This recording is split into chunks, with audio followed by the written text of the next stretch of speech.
Hey, welcome to this week's advanced concept presentation. So for this week, we're going to be turning a lemon into an electrical chemical cell. Um, Basically, we're going to be turning a lemon into a battery and using the battery to generate a current that can hopefully start a fire. So just to preview the experiment, in any battery, there are usually two terminals. There's the anode, the cathode, and the electrolyte, which separates these terminals. So the electrolyte is the medium that allows flow of electrical charge between the cathode and the anode. Now, the anode, it releases electrons, and whereas the cathode absorbs the electrons. So for this experiment, we're going to be using a lemon. We're going to be using some zinc nails, um, some copper clips. For the copper clips, I did some research. These brass plated nails can also work as a substitute. Um, and we're going to be needing some wires and also steel wool, which is going to help us start the fire. The first thing that we're going to do is we're going to take the lemon and we're going to soften it up.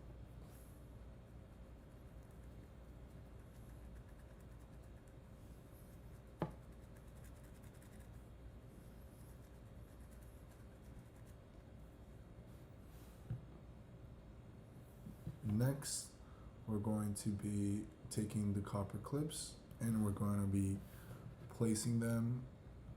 We're going to be placing a couple of them in there about a centimeter apart. Here I have our copper brass clips or nails.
So once we have the copper clips in, next we're going to be connecting, or rather placing, the zinc plated nails parallel, essentially, um, to the copper clips without touching them, obviously.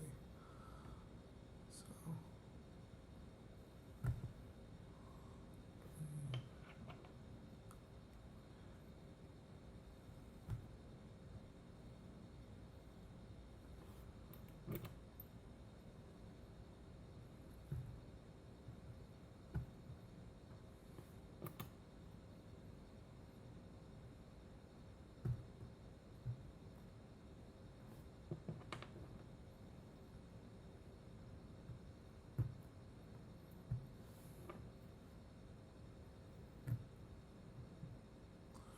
and once you're done with that, it should look a little bit like this.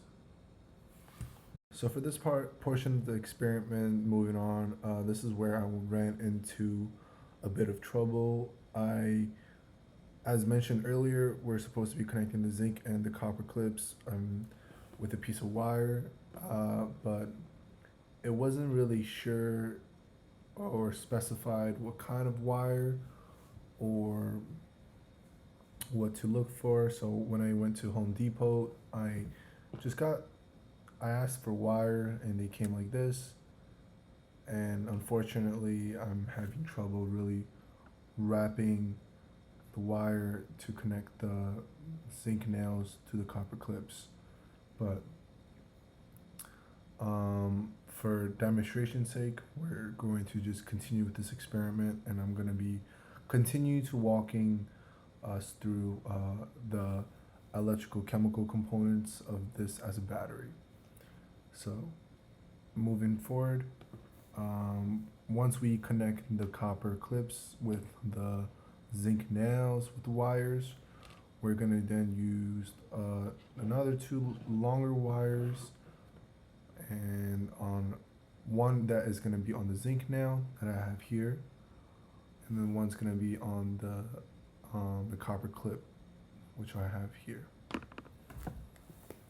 And for the final part of the experiment, we're going to be using the steel wool, with some toilet paper, and with both the wires connecting the clips and the nails, and with each respective wire attached to the zinc and the copper clip, we should be able to generate some a current, and the current should be able to start a fire.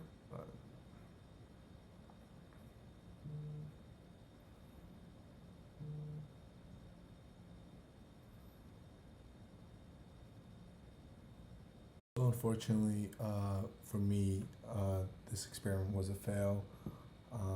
As I mentioned earlier, I tried my best, as you can see, wrapping the zinc nails and the copper clips with the wire, but these wire aren't as malleable, and maybe it's a different kind of material, or maybe it's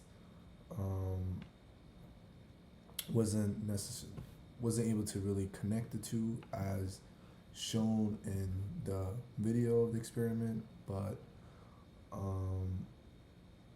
there are many factors to why this could have been a fail, to be honest. Well, there wasn't really any specification of what wire to use. When I got the materials, I just got some wire at Home Depot and whatever they got me, and I tried to replicate exactly of what it appeared to look like in the video. But unfortunately, it just wasn't really, even though I have it connected, as you can see here, it just wasn't really as snug, I noticed, as in the video. So that, and along with many other factors, such as the materials, and also I used brass clips. Just these little things, anything could have really contributed to this experiment being a fail for me. But one thing still remains central, which is the concept behind the experiment, which is still going to be applicable. And I'm going to be going through that right now. So, as I mentioned earlier in the video, the anode releases electrons, and while the cathode absorbs electrons. So, the electrolyte in batteries, they serve as the medium for the ion transport, and that's really what the lemon is for. It's that medium, and for ionic conduction between the oxidizing agent and the reducing agent. Now, our zinc nails, they serve as our anode, which is supplying the electrons of the galvanic cell, and the copper clips, they serve as the cathode, which consume electrons, and those are the reactions that are occurring in our electrical chemical cell. And essentially, the chemical reaction that occurs within our battery, it develops and generates a current through generating the positive and the negative charge. In other words, the zinc metal is more readily oxidized than copper, so it will react to form zinc 2 plus ions, which means it's releasing 2 electrons into the wire.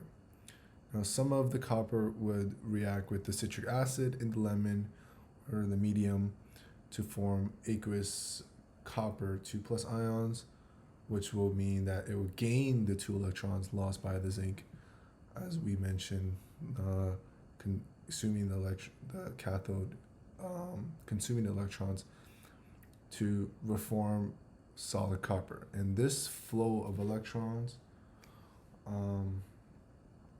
with the negative and the positive, that creates the current. And that really is the main premise and the main idea behind this experiment with the lemon, the zinc, and the copper, is to demonstrate oxidation, reduction reactions, and also the electrolyte and anode, cathode, and really just the main components of a battery. Yeah, that really pretty much sums up this week's advanced constant presentation. I'm really bummed out that this experiment was a fail for me, because the video made it very cool, and I was very looking forward to starting up a fire with a lemon. But I think that from this, we're still able to really grasp the concepts that are essential to this experiment, be able to refresh and refine redox reactions. That was sort of certainly the main point of this experiment. Um, to really delve into my fail for this experiment, I think things that I can improve on while doing this experiment was to definitely have basically change my approach with materials. Definitely, I wish there was more specification on the sort of material needed. I'm not really too fond of wires and hardware, things like that. So going to stores, I didn't even know where to get these things. So obviously going to Home Depot, that was my best guess. But things like materials, for me, that was probably my reason of failing and to generate the current or for the fire. But other than that, I hope that we're able to take away from this experiment, and like any experiment, consistency, limiting variables is key to understanding and observing the relationship to for our hypothesis. So additional trials would improve this experiment. But yeah, that really is it for this week's lemon battery experiment.